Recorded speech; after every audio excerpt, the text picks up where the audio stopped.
माँ काली कहती है, मेरे बच्चे आज मैं तुम्हें कुछ बताने आई हूँ। बहुत जल्द ही सब कुछ बदलने वाला है। वो इंसान जो तुम्हारे खिलाफ षड्यंत्र रच रहा था, वो इंसान बहुत जल्द अब तुम्हारे सामने आएगा। उसके लाख प्रयास करने के बाद भी तुम्हारी हो रही तरक्की और तुम्हारे बढ़ रहे आत्मविश्वास को देखकर उसे इतना अधिक क्रोध आएगा कि वो अपने क्रोध में कुछ ऐसा कदम उठाएगा जिसके कारण सब कुछ तुम्हारे सामने आ जाएगा। इतने सालों से छुपाई हुई राज और उसके द्वारा रची हुई हर षड्यंत्र, तुम्हारे पीछे तुम्हारी बुराई करना और हर बात में तुम्हें नीचा दिखाना और नीचे की ओर तुम्हें खींचना और तुम्हारे हर हक को मारना, अब सब कुछ तुम्हारे सामने आने वाला है। और इन सब चीजों को देखकर तुम्हारे मन विचलित नहीं होना चाहिए। इसलिए आज तुम्हारी माता तुमसे ये बात बताने आई है कि जब वो व्यक्ति तुम्हारे सामने आए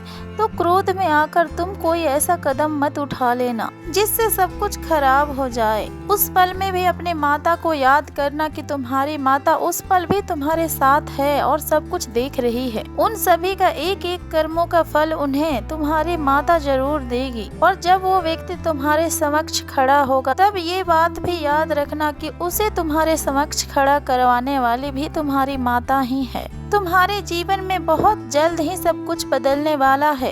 अपने आप को तैयार रखना उस पल के लिए। पर तुम्हारी माता तुम्हारे साथ हमेशा रहेगी। थोड़ा भी विचलित मत होना और बिल्कुल भी घबराना मत। खुद को दुखी मत करना उस व्यक्ति को देखकर। अपने कर्म करते रहना और हंसते रहना मेरे बच्चे, तभी तुम्हारी माता भी तुम्हें देखकर खुश रहेगी।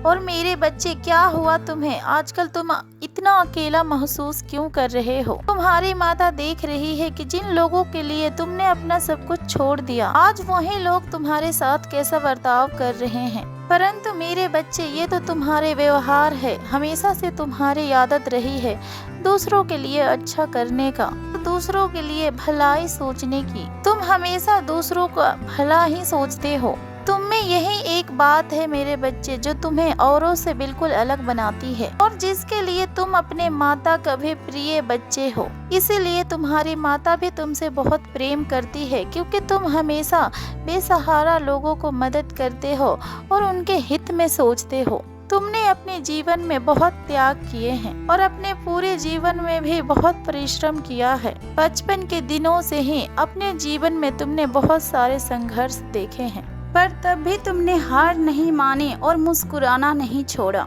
लोग तुम्हारे लिए बहुत बुरा चाहते हैं। उन लोगों को तुम्हारी हंसी और तुम्हारी खुशी से बहुत ज्यादा दिक्कत है।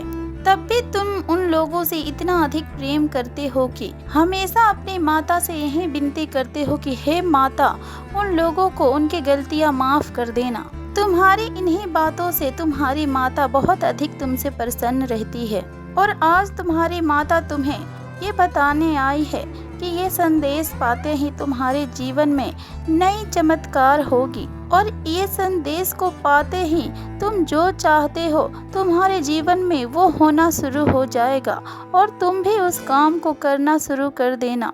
अपने दिमाग से सारी बातों को दूर निकाल कर सिर्फ ये सोचना शुरू कर दो कि मैं सब कुछ पा सकता हूँ और मेरे पास सब कुछ है। मेरे पास वो धन दौलत, वो इज्जत और वो मान सम्मान सब कुछ है, क्योंकि मेरी माँ ने मुझे वो दिया है और मेरी माँ ने मेरे वो किस्मत में लिखी है। जो चीज मेरे माता ने मेरी किस्मत में लिखी है वो तो मैं पाकर ही रहूँगा। यही सब सोचते हुए तुम ये संदेश को मिलते ही इस संदेश के सुनने के बाद में तुम जो भी अपने जीवन में करना चाहोगे तुम उसमें सफल जरूर होगे। ये तुम्हारी माता के आशीर्वाद है। तुम अपने हर कार्यों में सफल होगे। ये तुम्हारी माता रानी के आशीर्वाद है। और मेरे बच्चे, तुम इतने दिनों से अपने माता को पुकार रहे थे, अब तुम्हारी माता आ गई है और तुम्हारी माता जानती है कि तुम इस समय क्या सोच रहे हो और आखिरकार तुम्हारे मन क्यों विचलित हो रही है। तुम यही सोच रहे हो कि अभी तक तुमने जो चीज अपनी माता से मांगा था वो आखिरकार तुम्हें मिला क्यों नहीं। परंतु इस संसार में सब कुछ तुम्हारी माता के निर्धारित समय पर ही होता है। जो चीजें तुम्हारे नसीब में जिस समय लिखी गई है उसी समय तुम्हें प्राप्त होगी। और तुम अपनी माता के बच्चे हो तो तुम्हें इस बात पर यकीन होना चाहिए कि जो चीज़ तुमने अपनी माता से मांगी है तो वो आज नहीं तो कल तुम्हें मिलकर ही रहेगी। तुम्हारी माता तुम्हें वो चीज़ देगी। ये तुम्हारे सब्र का इम्तिहान है। परंतु तुम्हें तो सब कुछ बहुत जल्दी चाहिए। इसी चक्कर में तुम बहुत सारी गलतियां भी कर देते हो, जिस कारण तुम्हें उन गलतियों का परिणाम भुगतना पड़ता है। फिर तुम अपने माता से शिकायत करते हो कि मेरी माता मेरे साथ बहुत बुरा हो रहा है। मैंने तो अपने जीवन में परिश्रम किया था, परंतु तुम ये नहीं जान पाते हो मेरे बच्चे कि तुमने धैर्य नहीं रखा था। मेरे बच्चे, तुमने अपने माता से जो मांगा है वो तुम्हारे लिए बहुत अधिक अहमियत रखता है। इतना अहमियत रखता है कि तुम उस चीज को सोचकर दिन रात रोते रहते हो। परंतु मेरे बच्चे, तुम एक चीज याद रखना कि माता सीता भी 14 वर्षों तक दूर रही थी भगवान श्री राम से, और स्वयं माँ पार्वती ने भी इतने सालों के तपस्या करने के बाद ही भोले बाबा को पाया था। वो तो स्वयं ईश्वर है, परंतु उन्होंने समय को चुनौती नहीं दी थी। वो समय का चक्र बहुत जरूरी है तुम्हारे जीवन में, जो तुम्हें आज समझ में नहीं आ रहा है, परंतु तुम्हें एक दिन अवश्य समझ में आएगा। तुम्हारा प्यार सच्चा है तो तुम्हें अवश्य मिलकर रहेगा। तुम जिस व्यक्ति से प्रेम करते हो वो तुम्हें मिलकर ही रहेगा। पर तुम्हारी माता अगर तुम्हें अभी उसे दे दे तो फिर तुम उनकी कदर नहीं करोगे मेरे बच्चे। तुम दोनों के बीच में वो कदर नहीं रहेगी और तुम दोनों को एक दूसरे के प्रति वो सम्मान नहीं रहेगी, और तुम दोनों एक साथ मिलकर इस दुनिया से लड़ना भी नहीं सीख पाओगे। तुम दोनों एक न एक दिन एक जरूर होगे। अपनी माता पर यकीन रखो।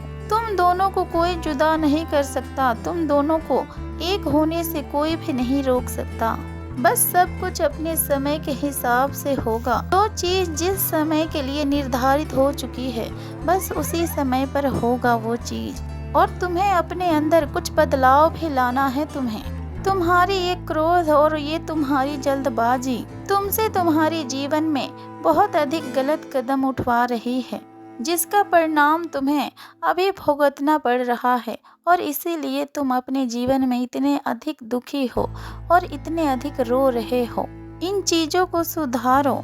ये चीज़ें तुम्हारे भविष्य में आगे जाकर तुम्हारे बहुत अधिक काम आएगी। तुम्हारी माता के आशीर्वाद तुम्हारे साथ है। तुम घबराओ मत। बस अपनी माता पे भरोसा करके अपने कर्म पथ पर चलते रहो। तुम्हारी खुशी तुम्हें हर हाल में प्राप्त होकर रहेगी। बस अपनी माता पे भरोसा रखो। सही समय आने पर तुम्हारे हिस्से की हर खुशी तुम्हें मिलेगी। तुम खुश रहो मेरे बच्चे। तुम्हारी माता के आशीर्वाद सदैव तुम्हारे साथ है। प्रेम से बोलो जय माँ काली, हर हर महादेव, ओम नमः शिवाय।